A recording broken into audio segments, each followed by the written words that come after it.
La démente ingénierie de l'avion-fusée hypersonique X-15. De nos jours, l'avion-fusée hypersonique X-15 est considéré comme l'un des appareils les plus marquants de son temps. En effet, au début des années 60, le X-15 fait son entrée dans une véritable aventure spatiale. Cet appareil particulièrement résistant fait alors l'unanimité. Néanmoins, de nombreux contretemps empêchent le X-15 de montrer l'ensemble de son potentiel. Pourtant, son ingénierie hors du commun a marqué l'histoire, tout comme ses records de vitesse impressionnants. Afin de faire face aux difficultés rencontrées par le X-15, le X-15A2 voit le jour. Les modifications effectuées devraient permettre de passer au-dessus des multiples erreurs signalées. En réalité, l'avion-fusée hypersonique X-15 devient le premier avion spatial du monde. Cependant, l'héritage du X-15 peut-il vraiment perdurer ? C'est ce que tentent de prouver les avions-fusées de la société Virgin Orbit. Aujourd'hui, le X-15 est toujours présent dans la culture populaire. Il est même question de son héritage immortel. La folle ingénierie de l'avion-fusée hypersonique X-15 a-t-elle vraiment influé sur l'industrie aérospatiale actuelle ? Le début des années 1960 est marqué par la construction de l'avion-fusée hypersonique X-15. C'est le début d'une grande aventure spatiale pour un appareil hors du commun. Dans un premier temps, sur ATEC, nous nous sommes intéressés à l'histoire de la conception de cet avion-fusée. Il s'agit d'un appareil expérimental de vol suborbital tout droit venu des États-Unis. Construit dans le cadre d'un programme de recherche sur les vols à très haute vitesse à très haute altitude, il représente l'espoir de l'industrie aérospatiale de son temps. De 1960 à 1968, les 3 exemplaires construits ont effectué environ 200 vols d'essai pour le compte de la NASA et de l'US Air Force. Le X-15 a même repoussé les limites des vols habités à grande vitesse. Il est vrai que la période d'après-guerre a été particulièrement propice aux grandes innovations de l'aviation. En octobre 1947, l'aviateur américain Chuck Yeager devient le premier homme à dépasser Mach 1. Dès le début des années 50, l'US Air Force et la NACA, qui n'est autre que l'ancêtre de la NASA, se retrouvent face à un défi de taille, passer le prochain mur du son. Cela correspond à Mach 4. D'autant plus que les premiers chasseurs supersoniques voient le jour, augmentant la concurrence dans l'industrie de l'aviation. Le projet X-15 est donc accepté en 1954. Les objectifs sont simples, atteindre 75 km d'altitude, une vitesse de 7200 km/h et résister à des échauffements supérieurs à 650 degrés. En novembre 1955, c'est le constructeur aéronautique militaire et aérospatial américain North American qui est choisi pour produire le X-15. Par la suite, la propulsion de l'appareil est confiée à Reaction Motors.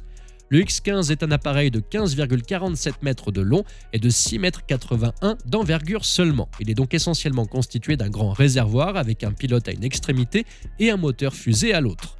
Il dispose également d'un cylindre au centre, d'un fuselage profilé, de 2 petites ailes et d'un ensemble de 4 ailerons mobiles à l'arrière. Le X-15 est donc transporté sous l'aile d'un bombardier B-52 jusqu'à son détachement à près de 12 km d'altitude. Il dispose donc d'un aileron situé sous l'appareil qui doit aussi être largué peu avant d'atterrir. Ainsi, les ingénieurs remplacent le train arrière par un couple de grands patins changés à chaque vol. De ce fait, ils gagnent de la place et réduisent la complexité du X-15. De la même manière, ce dernier est équipé de nombreux propulseurs d'altitude qui permettent d'orienter l'appareil lors des phases de vol en haute atmosphère. Tout cela implique des matériaux très résistants. Néanmoins, certains contretemps empêchent l'avion-fusée hypersonique X-15 de montrer la totalité de son potentiel. Au cours de son développement, et tandis que les premiers essais du X-15 approchent, il semble évident que le moteur XLR99 ne sera pas prêt dans les temps. Les ingénieurs prennent alors la décision d'utiliser une paire de XLR11 en remplacement. Ces modèles ont d'ailleurs propulsé le X1 au-delà du mur du son. Grâce à cela, le 10 mars 1959, le pilote Albert Scott Crossfield vole pour la première fois dans le X-15. Au cours de ses premiers essais, l'appareil reste sous l'aile de son avion porteur. Le 8 juin de la même année, les équipes estiment qu'il est enfin temps de réaliser le premier vol libre. Les moteurs ne sont donc toujours pas allumés. En effet, avant toute chose, il est nécessaire de vérifier que le X-15 vole correctement. Comme ses performances sont conformes, le deuxième des 3 appareils vole pour la première fois. Ce n'est que le 17 septembre 1959 que le premier allumage moteur en vol a lieu. La vitesse est telle que le pilote se voit dans l'obligation de réduire les possibilités du moteur au maximum pour contrôler l'avion. En outre, un incident moteur début novembre avec un XLR11 mène à un atterrissage difficile. Le fuselage du X-15 est endommagé. Le programme prend alors 3 mois de retard. Malgré cela, l'avion-fusée hypersonique X-15 multiplie les succès. Comme vous l'avez très certainement compris, l'ingénierie du X-15 lui permet de battre des records de vitesse impressionnants. Le 11 février 1960, Albert Scott Crossfield atteint les 27 km d'altitude. En outre, les deux X-15 volent environ une fois tous les 10 jours. Le 12 mai de la même année, le pilote d'essai américain Joe Walker atteint Mach 3,2 pour la toute première fois. En novembre, le nouveau moteur fait son entrée dans la boucle. Le XLR 99 permet de nouvelles prouesses, notamment en matière de vitesse. En 1961, les pilotes de X-15, dont Neil Armstrong fait partie, dépassent Mach 5 et même Mach 6 dans la haute atmosphère, ce qui correspond à 6500 km/h. Le pilote William Joseph Knight est aussi sous le feu des projecteurs de l'époque. Il parvient même à pousser le X-15 à la vitesse incroyable de 7273 km/h. Cette réalisation stupéfiante fait de lui le détenteur du record du monde de vitesse aérienne. Il conserve d'ailleurs toujours ce titre. Entre 1962 et 1963, le nombre de vols d'essai du X-15 ne cesse de croître. Le 17 juillet 1962, le pilote américain Robert White dépasse les 50 miles d'altitude. Entre juillet et août 63, les deux vols dépassent les 100 km d'altitude. Grâce à cette véritable prouesse, l'avion-fusée hypersonique X-15 devient le premier avion spatial du monde. De surcroît, après les différents aléas que connaît le X-15, les ingénieurs se doivent de reconstruire certaines parties de l'appareil. Le X-15A2 voit alors le jour. Il est capable d'atteindre une vitesse de Mach 8. Afin d'augmenter la capacité en carburant de l'avion, le fuselage est allongé. Deux réservoirs supplémentaires externes sont aussi installés. Pour que le X-15 supporte les températures plus élevées que prévu, il est revêtu d'une couche d'isolant supplémentaire. Désormais, seule la partie inférieure est éjectée en vol. C'est pour cette raison que la garde au sol doit être augmentée. De nouveaux compartiments sont installés pour embarquer le plus d'équipements possible. Finalement, le X-15A2 pèse 10 tonnes de plus que le X-15. Cela impose de renforcer le train d'atterrissage. Les premiers vols d'essai sont marqués par plusieurs incidents à ce niveau-là.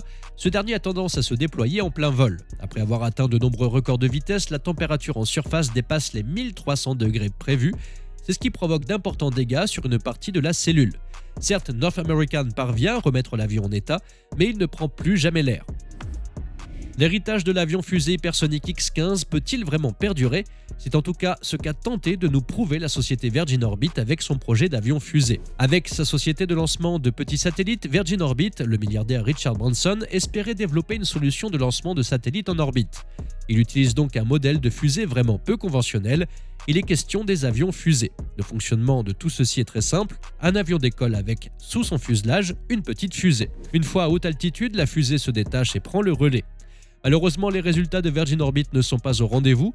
Sur les 6 tentatives de mise en orbite de satellites, seules 4 ont réussi. En outre, l'entreprise a enchaîné les difficultés financières. Aujourd'hui, le projet est définitivement terminé. Pourtant, le X-15 est encore particulièrement présent dans la culture populaire.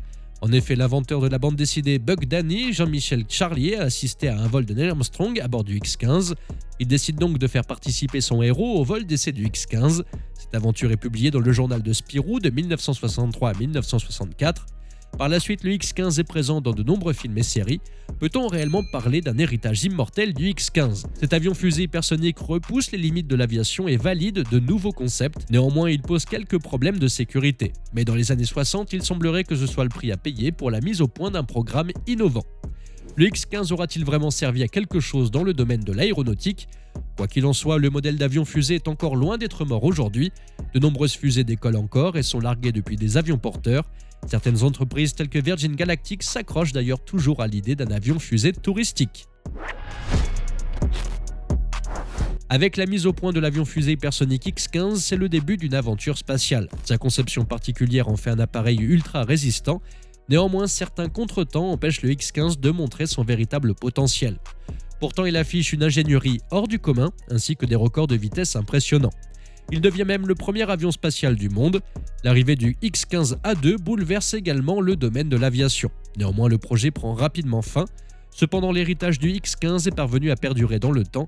C'est ce qu'a tenté de nous prouver la société Virgin Orbit avec son projet d'avion-fusée.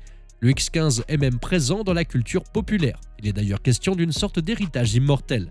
Quel peut donc être l'avenir des avions-fusées ?